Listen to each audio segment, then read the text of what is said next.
కార్యక్రమం అనంతరం మీరు ఎవరైనా జనసేన పార్టీ అధ్యక్షులు అలాగే పిఠాపురం నియోజకవర్గ సహకరించి కూర్చోండి. కార్యక్రమం మొదలుపెడుతున్నారు.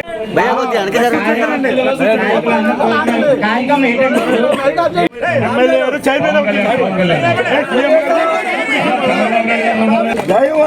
ఇది తెలుగుదేశం, జనసేన, బీజేపీ కాదు, వైసీపీ మనిషికి రేసు వచ్చినా ఇక్కడ బాగు చేస్తారు. చాలా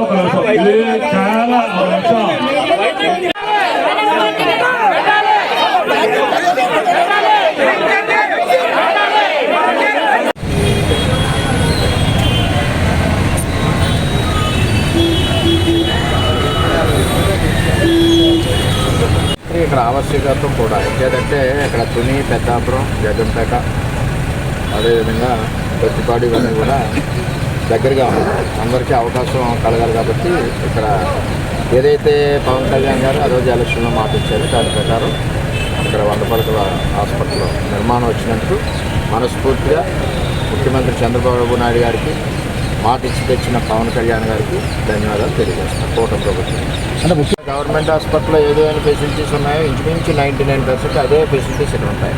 100 బెడ్డెడ్ అనేసరికి ఆల్రెడీ స్టాఫ్, మరి సర్జరీస్ కానీ, అన్ని రకాల ఆర్టిక్ కానీ అన్ని రకాల వైద్యం ఇక్కడ జరుగుతుంది. కాకినాడ గవర్నమెంట్ హాస్పిటల్కి సగం బడ్జెట్ తగ్గుతుంది. ఈ హాస్పిటల్ రావడం వల్ల చాలా సంతోషం, అందరికి కూడా ఉపయోగపడుతుంది. నేను మధ్యలో వెళ్ళడం అంటే ఇక్కడ అభివృద్ధి కమిటీ సమావేశం జరిగింది. అటు ముఖ్యమంత్రి, ఇటు ఉప ముఖ్యమంత్రి 2 ఫోటోలు లేవు. ఇక్కడ మా చేతుల్లో లేదు. కార్యకర్తలు అటు జనసేన ఇన్ఛార్జ్ మీద పడ్డారు, నా మీద పడ్డారు. కార్యక్రమం రసబసగా ఉందని చెప్పి నేను బయటకు వస్తున్నాను. ఇంకా భోజనం కూడా చేయలేదు. మధ్యాహ్నం ఇంటికి వెళ్ళాక ఇక్కడ ఉంటున్నాను. అది పరిస్థితి. 2 మెంబర్స్, ఒకటి జనసేన నుంచి బొజ్జ ఇది కుమార్, రెండోది తెలుగుదేశం పార్టీ నుంచి వేణు సురేష్, వీళ్ళందరూ కూడా ఉన్నారు. కాబట్టి ఇక్కడ హాస్పిటల్ యాజమాన్యం యొక్క తప్పు. ఒక ముఖ్యమంత్రి, ఉప ముఖ్యమంత్రి ఫోటోలు పెట్టకుండా కార్యక్రమాలు చేయడం అన్నది, తర్వాత అక్కడ కూడా కూటమి అభ్యర్థుల మాటలు కూడా పిలకుండా ఉండడం అన్నది చాలా పొరపాట్లు. ఇక్కడ అన్నీ రెక్టిఫై చేసుకోమన్నాం. కార్యకర్తలను మనం కంట్రోల్ చేయలేం కదా. వాళ్ళ ఎవరి నాయకుడికి వారి ఫోటోలు లేనప్పుడు ఇబ్బందికరంగా ఉంటుంది. అటువంటి మరలా రిపీట్ అవ్వకుండా చూడమని తెలియదు. హాస్పిటల్ యాజమాన్యం చేశారంటే మొత్తం కమిటీ ఇక్కడ అంత లోపం అంటారు. ఎవరిలో ఉందంటారు? హాస్పిటల్ యాజమాన్యం లోపం. కార్యక్రమాలు పెట్టుకున్నప్పుడు ముఖ్యమంత్రి ఎవరో, ఉప ముఖ్యమంత్రి ఎవరో వాళ్ళకి తెలీదా? ఇద్దరు ఫోటోలు పెట్టుకోవాలి కదా. పెట్టుకుని అందులో స్థానిక ఎమ్మెల్యే ఒకటి పవన్ కళ్యాణ్ ఫోటో పెట్టుకుని కార్యక్రమం ముందుకు తీసుకెళ్ళాలి. ఇది రెండోసారి నేను కూడా వెళ్ళిన చోట కూడా మరి అధికారులకి, నేను నియోజకవర్గ అధికారులకి అందరికీ కూడా హెచ్చరిస్తున్నాను.